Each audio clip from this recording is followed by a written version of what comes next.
Good evening everybody, कैसे हैं आप सभी। अब एग्जाम में आप सभी का स्वागत है। मैं अवनीश। चलिए स्टार्ट करते हैं आज की क्लास। मिशन शिपडब्ल्यूडी आपका स्टार्ट हो चुका है। 75 डेज का चैलेंज आप बहुत अच्छे से निभा रहे होंगे। बहुत सारी क्वेरी हैं, उनको डिस्कस करूंगा मैं। और जो आज मैंने आपको टॉपिक दिए हैं उनके बारे में आपको बताऊंगा। कल तक 5 बजे तक सारे टॉपिक आपको कंप्लीट करने हैं।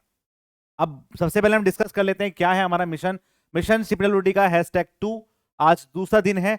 दूसरे दिन के टॉपिक मैं यहां पे आपको लिख के देता हूं। कल शाम 5 बजे तक इन सबको अच्छे से कंप्लीट करना है। ठीक है, तो क्लोजिंग डेट आप सबको पता है। क्लोजिंग डेट मेरे पास क्या है?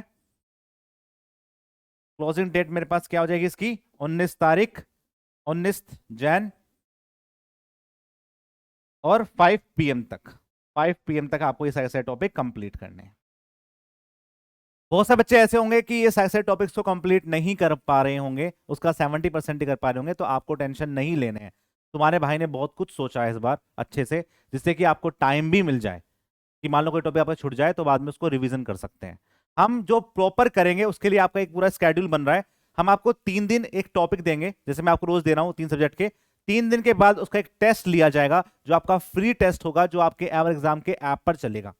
आपको टेस्ट देना है, टेस्ट से प्रैक्टिस करनी है, उसको एनालिसिस करना है, उसको रिवीजन करना है। इतना करने के बाद आपका अगला टॉपिक मिलेगा, जिससे कि आप पुराने जो टॉपिक्स हैं उनको भूले ना। साथ साथ सारे कंप्लीट भी करते चलेंगे और साथ साथ उनको रिवाइज भी करते चलेंगे। तो आप सबको साथ में करना है मेरे।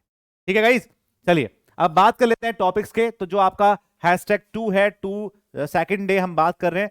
ठीक है, देखो विश्वास रखना, जोर पड़ेगा, आपको दर्द होगा, आपको मन नहीं करेगा पढ़ने का, लेकिन आपको अपने मिशन को कंप्लीट करना है। 75 डेज आप झेल लीजिए ना, कोई बात नहीं। ठीक है, आप 10 मुश्किल से 4-5 दिन आपको बुरे लगेंगे, फिर आपको मजा आने लगेगा। और जब मजा आने लगेगा तो मजे जब आते हैं ना किसी चीज में, तो फिर उसका समय का पता नहीं चलता। तो वही चीज आपके साथ होगी। इसलिए मैं बोल देता हूं कि आप बिल्कुल अच्छे से, चाहे आपको टेंशन हो, चाहे दिक्कत हो, चाहे प्रेशर पड़े, आपको टॉपिक कंप्लीट करने हैं। ठीक है। और देखो सेकंड डे में हम सॉइल का जो पार्ट स्टार्ट कर रहे थे वो करेंगे सॉइल क्लासिफिकेशन ऑफ सॉइल, फिर हम करेंगे कॉम्पैक्शन।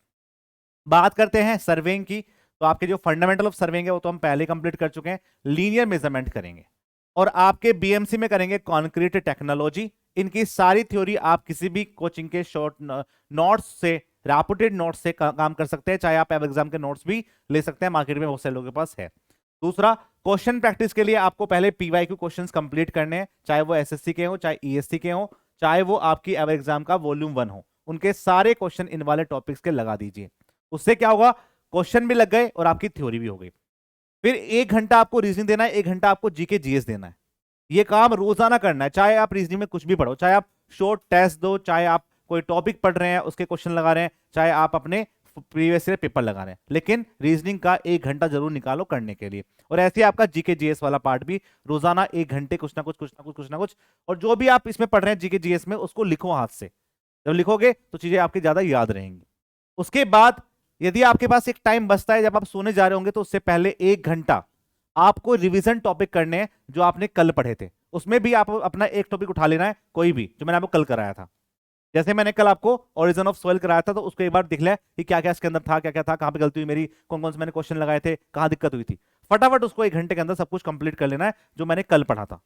ठीक है, ये माइंड सेट है। जब बार बार बार बार एक चीज को पढ़ेंगे तो दिमाग में छप जाती है। कभी आप अपने घर का रास्ता भूलते हो?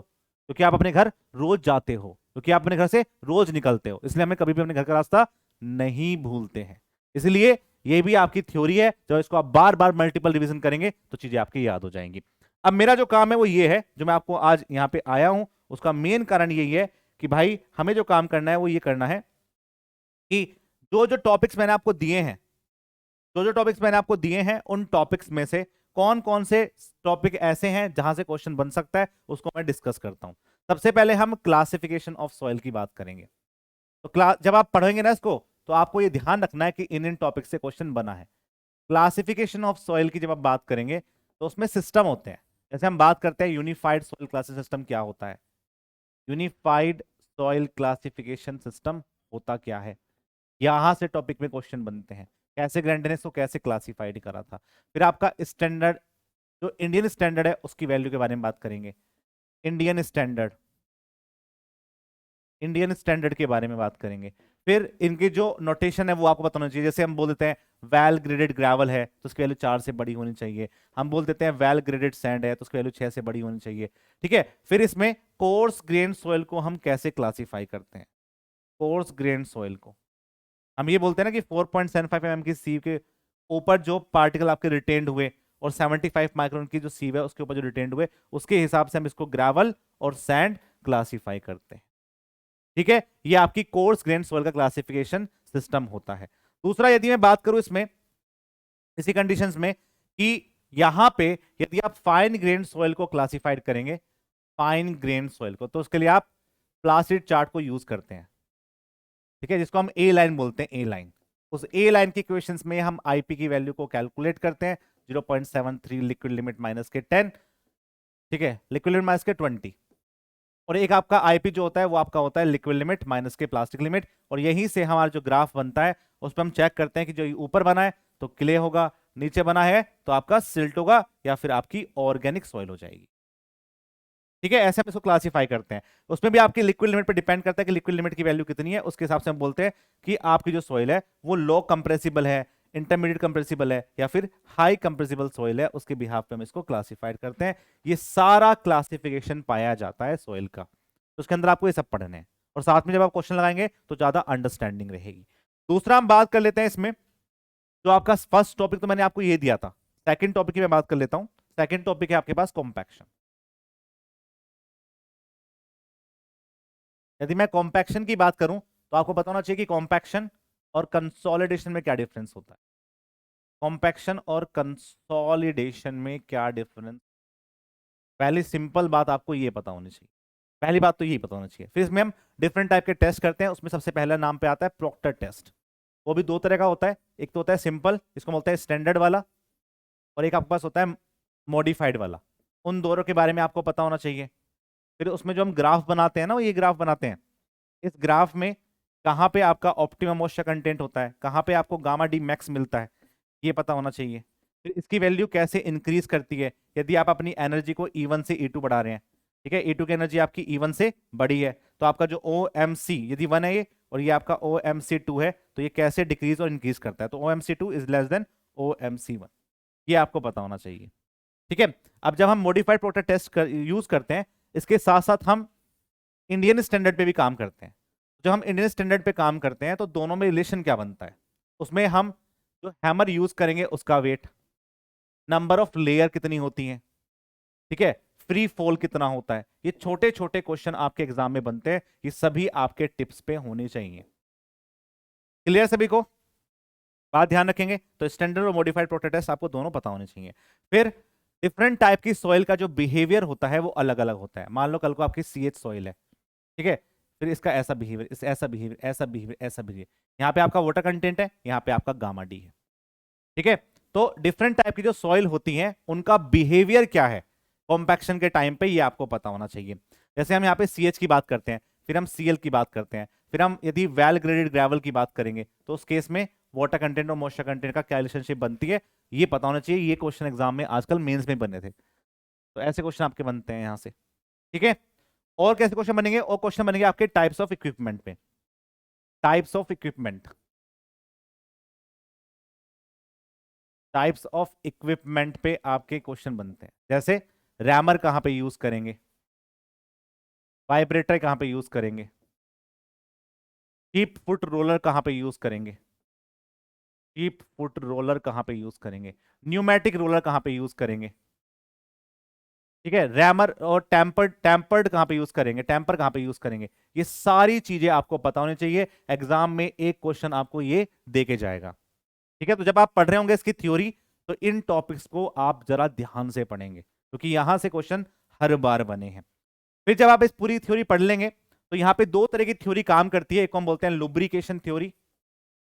लुब्रिकेशन थ्योरी, इसमें हम बात करते हैं कि कैसे आपकी जो स्ट्रक्चर है वो चेंज होती है। आप जो ये ग्राफ पढ़ते हैं ना, ये वाला, इसमें हम बोलते हैं ये OMC है, ये आपका गामा डी है।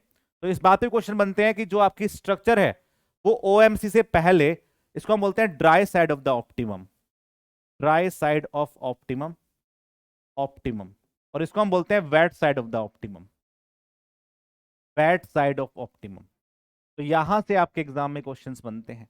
फिर बात करता है कि जो ड्राई साइड ऑप्टिमम है उस पर स्ट्रक्चर कैसी बनती है, तो यहाँ पे फ्लॉक्यूलेट स्ट्रक्चर कब बनेगी, उसकी स्वेलिंग श्रिंकेज प्रॉपर्टी कैसी होगी, यहाँ पे वाटर कंटेंट कम होगा या ज्यादा होगा, यहाँ पे ड्राई श्रिंकेज ज्यादा होंगे नहीं होंगे, ऐसे क्वेश्चन। वेट साइड ऑप्टिमम पे आपकी डिस्पर्स स्ट्रक्चर बनती है, जब डिस्पर्स स्ट्रक्चर बनेगी तो उसका वेरिएशन कैसा होता है, ऐसे क्वेश्चंस बनते हैं। तो जब आप थ्योरी को पढ़ेंगे तो इन चीजों का सबसे ज्यादा ध्यान रखेंगे। तो ये था आपके पास सोयल वाला पार्ट जो मैंने आपको समझा दिया है। चलते हैं अब सेकंड पार्ट की तरफ, इसको हम बोलते हैं सर्विंग। सर्विंग में जो मैंने आपको आज टॉपिक दिया था वो काफी इंपॉर्टेंट है, एग्जाम में 2-3 क्वेश्चन देखे जाता है, that is called the linear measurement. जब आप लीनियर मेजरमेंट पढ़ेंगे तो आपको लीनियर मेजरमेंट करने से पहले आपको स्टेशन की समझ में होनी चाहिए, जैसे मेन स्टेशन क्या होते हैं, ठीक है, सब्सिडरी स्टेशंस क्या होते हैं, सब्सिडरी स्टेशंस क्या होते हैं, ऑक्सिलरी स्टेशंस क्या होते हैं, ठीक है, चेक लाइन कौन सी होती है, चेक लाइन कौन सी होती है, बेस लाइन कौन सी होती है, इसकी बेसिक अंडरस्टैंडिंग पहले होनी चाहिए, तभी आप आगे बढ़ सकते हैं इसमें, तभी आप चीजों को पढ़ पाएंगे। फिर जब हम ये काम करते हैं उसके बाद हम वेल कंडीशन ट्राइंगल पे काम करते हैं, कि एक ऐसा ट्राइंगल जिसके हर एक पॉइंट पे हमें एंगल पता हो और जिसपे हम अपनी डिस्टेंस को इजीली कैलकुलेट कर सकते हैं। ये आपको इजीली पता होना चाहिए कि कब कब इसको मेजर करते हैं, कैसे कैसे इसको मेजर करेंगे। फिर क्या होता है, डिफरेंट टाइप के यहां पे इक्विपमेंट के बारे में उनकी डायमेंशंस पता होनी चाहिए, जैसे आप इसके अंदर एरो यूज करेंगे, ठीक है, आप इसके अंदर पैक्स यूज करेंगे, आप इसके अंदर रेंजिंग रोड यूज करेंगे, ठीक है, आप इसके अंदर स्टाफ यूज करेंगे।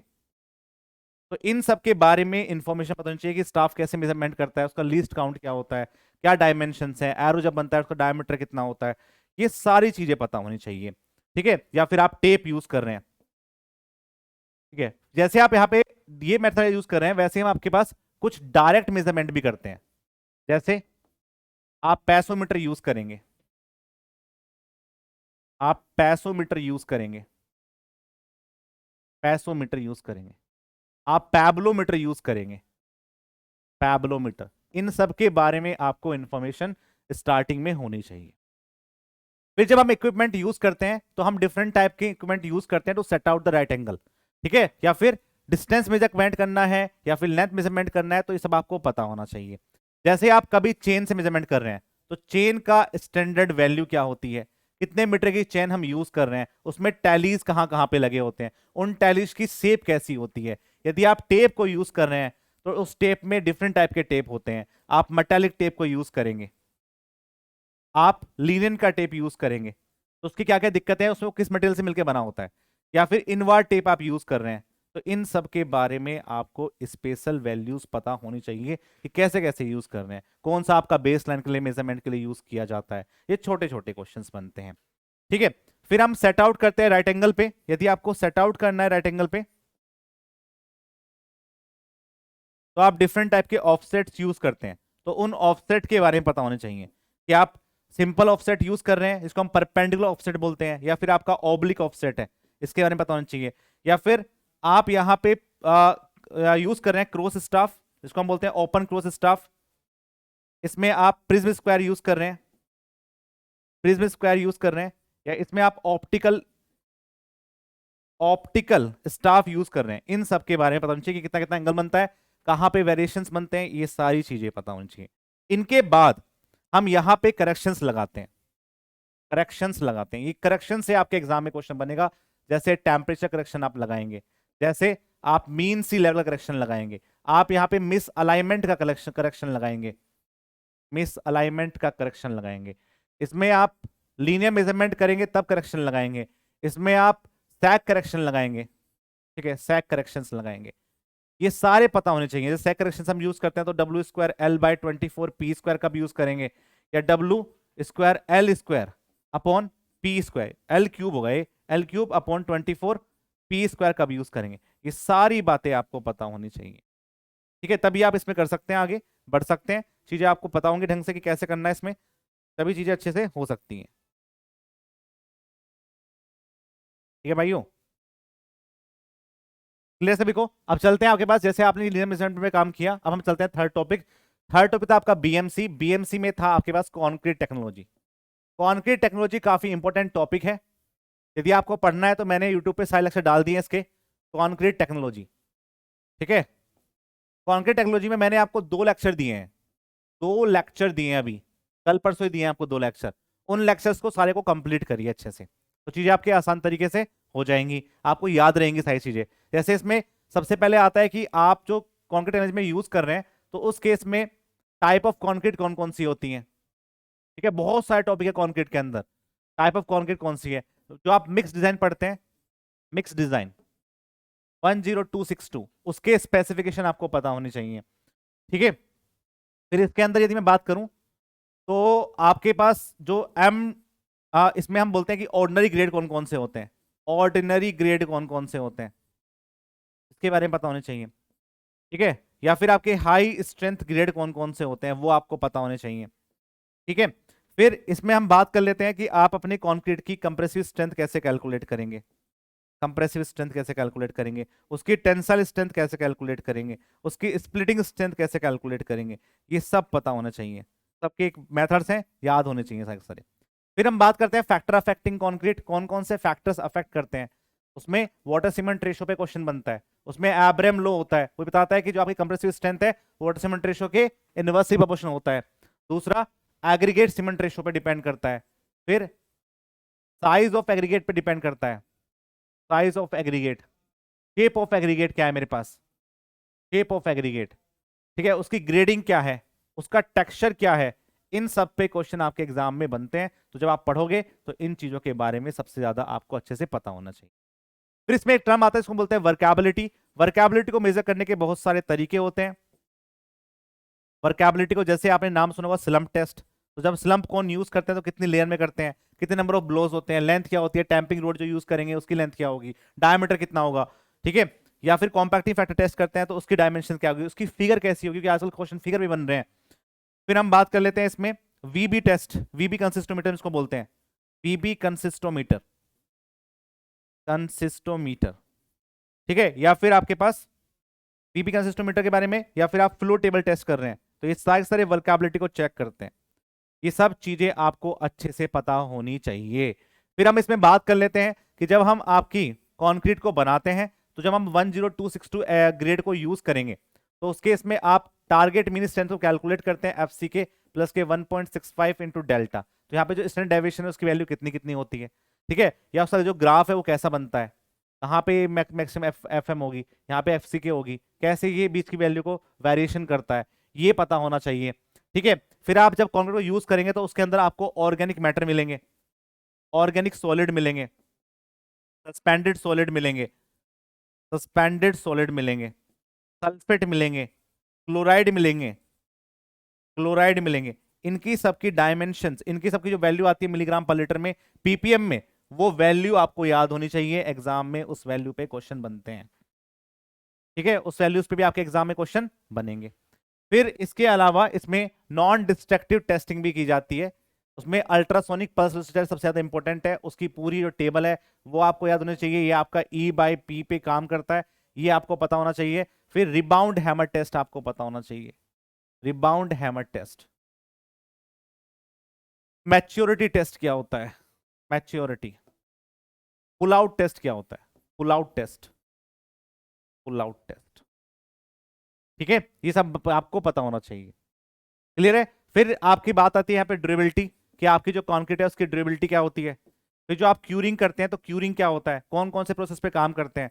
फिर आप फिनिशिंग करेंगे तो फिनिशिंग में कौन कौन से प्रोसेस पे काम किया जाएगा। ये सारी चीजें आपको यहाँ पे पता होनी चाहिए, क्योंकि हर तरह से क्वेश्चंस इन पे बनते हैं कि कौन कौन से आपने फिनिशिंग में सीक्वेंस को यूज किया है। ठीक है, तो मैंने आपको पूरा ओवरव्यू दे दिया है कि कौन कौन से टॉपिक से क्वेश्चन बन सकते हैं, आपको सारे पढ़ने हैं। ठीक है, हो सकता है कि आपसे सारे टॉपिक कंप्लीट ना हो, लेकिन आप कोशिश करो कि सारे सारे टॉपिक को एक बार आप निकल जाओ उनमें से। जो नहीं होंगे उसमें मैं आपको टाइम दूंगा, उसमें आपको समय मिलेगा। हम क्या करेंगे, हम आपको 3 डेज एक स्केड्यूल देंगे जो आपको दे रहे हैं, उसमें फिर हम आपका एक टेस्ट लेंगे 2 नंबर का, 2 नंबर का हम एक टेस्ट लेंगे, जिससे कि आपको समझ में आ जाएगी कहाँ पे गलतियां कर रहे हैं, कहाँ पे आपको दिक्कत आ रही है। फिर हम उसको आपको एनालिसिस करवाएंगे कि कहाँ पे एनालिसिस हो रही है उसकी। ठीक है, फिर आपको एक दिन मिलेगा रिवीजन के लिए, और उसके बाद आपका अगला टास्क स्टार्ट होगा। ठीक है, टेस्ट, एनालिसिस और रिवीजन, तो तीनों चीजें साथ में चल जाएंगी, तो चीजें आपके अच्छे तरीके से हो जाएंगी। ठीक है, 75 डेज में कंप्लीट हो रहा है। 31 मार्च को हम सारी चीजें कंप्लीट कर लेंगे इसी तरह से। और आपको मैं एक एक्सिस और दे रहा हूं कि जो अवनीश शर्मा का टेलीग्राम चैनल है, अवनीश शर्मा का टेलीग्राम चैनल है, उसमें मैं 1 घंटे आया करूंगा। आपका जो डाउट्स है, डाउट सेशन है आपका, वो लिया करूंगा। जिसमें भी क्वेश्चन में आपको डाउट है, आप पीडीएफ बना के वहां पे सेंड कर दीजिए इन टॉपिक से रिलेटेड। ठीक है, बहुत से बच्चे ये बोल रहे हैं कि सर यदि आप इन क्वेश्चंस को क्विज में करा दो तो जो आप करवा रहे हैं तो मतलब मजा आ जाएगा। तो आपकी बातों को मैं कैसे कर सकता हूं? टीम ने बोला कि बंदोबस्त हो जाएगा तो बंदोबस्त हो ही जाना है। ठीक है, तो उनकी बातों को मैं नहीं गिरा सकता। तो हम क्या करेंगे, हम यहाँ पे आपके कम्युनिटी में, चाहे आपकी यूट्यूब की कम्युनिटी है, चाहे आपके पास टेलीग्राम में क्विज डलती है, उसमें जो भी टॉपिक मैं यहाँ पे आपको पढ़ा रहा हूं उसके क्वेश्चंस मिलेंगे। तो उससे क्या फायदा होगा ना, आपको 24 घंटे इन सब्जेक्ट में से घूमते रहेंगे आप, हर जगह आपको इसके क्वेश्चन दिखेंगे, चाहे यूट्यूब हो, चाहे आपकी टेलीग्राम की कम्युनिटी हो, चाहे आप अपने आप क्वेश्चंस लगा रहे हो, तो हर जगह आपको जब ये दिखेगा तो क्वेश्चन एक भी बाहर नहीं जाएगा इन टॉपिक से। ठीक है, वो आपको कंप्लीट करेंगे। साथ में मैं आपका एक नया टॉपिक स्टार्ट करूंगा कल से यूट्यूब पे। यूट्यूब पे जो हम कंप्लीट कर रहे हैं, जिसमें हम आपको 10 घंटे में एक सब्जेक्ट कंप्लीट करने का वादा कर रहे हैं, उसमें मैं एक न्यू सब्जेक्ट स्टार्ट कर रहा हूँ, न्यू सब्जेक्ट स्टार्ट कर रहा हूँ। तो आप मुझे बताइए कि कौन सा सब्जेक्ट आप सबसे पहले पढ़ना चाहेंगे।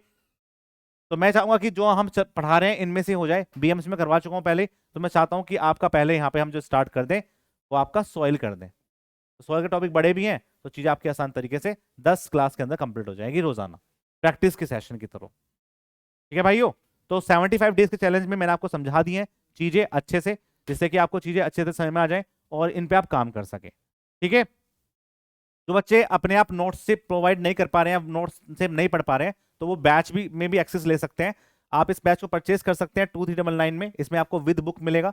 यदि आपको चाहते हो कि आपको विदाउट बुक चाहिए, बुक आपके पास पहले से अवेलेबल है, तो आप इस पे काम कर सकते हैं। इसमें हम आपको क्या क्या दे रहे हैं ये भी देख लीजिए। आपको कंटेंट मिलेगा जो क्लास में पढ़ाया जाएगा, इस तरह से पीपीटी फॉर्मेट में मैक्सिमम चीजों को ऐसे डायग्राम बना के कंप्लीट कराए जाएंगे।